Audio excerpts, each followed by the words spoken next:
चला तर मंडळी, खमंग कुरकुरीत अशी कांदा भजी कशी बनवायची ते बघूयात। हे कांदा भजी बनवण्यासाठी आपल्याला कांदा असा कट करून घ्यायचा आहे। उभा आपल्याला कांदा कट करायचा आहे, नाहीतर आडवा असा कापला तरी चालेल।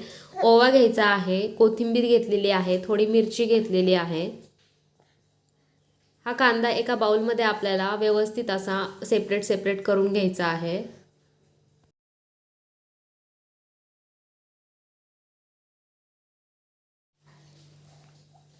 याच्यामध्ये आपल्याला हळद, लाल मिरची पावडर टाकायची आहे, धना पावडर टाकायची आहे, थोडी अर्धा चमचा ओवा टाकायचा आहे।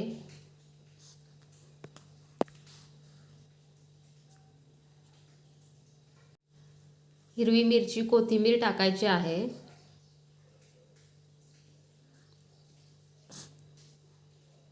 मीठ टाकूयात चवीनुसार आणि हे सर्व आपल्याला हाताने व्यवस्थित कांद्याला असं चोळून घ्यायचं आहे, जेणेकरून त्या कांद्याला व्यवस्थित तिखट मीठ लागलं जातं आणि भजी आपली मस्त होतात। आता आपल्याला याच्यात बेसन पीठ टाकायचं आहे आणि याच्यामध्ये आपल्याला पाण्याचा एक थेंबही वापरायचा नाहीये। कांद्याला जे पाणी सुटतं त्याच्यामध्येच आपल्याला हे पीठ मळायचं आहे।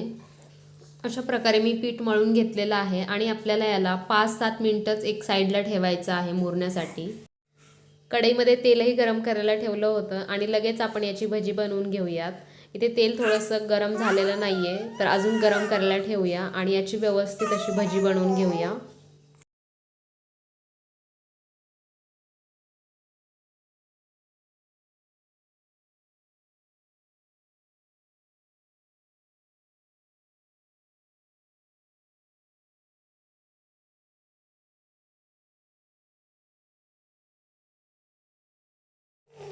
तर मंडळी, भजी आपली तयार झालेली आहे। तुम्हीही नक्की अशा पद्धतीने ट्राय करा आणि व्हिडिओ आवडला तर व्हिडिओला लाईक करा, शेअर करा आणि चॅनलला सबस्क्राईब करायला विसरू नका।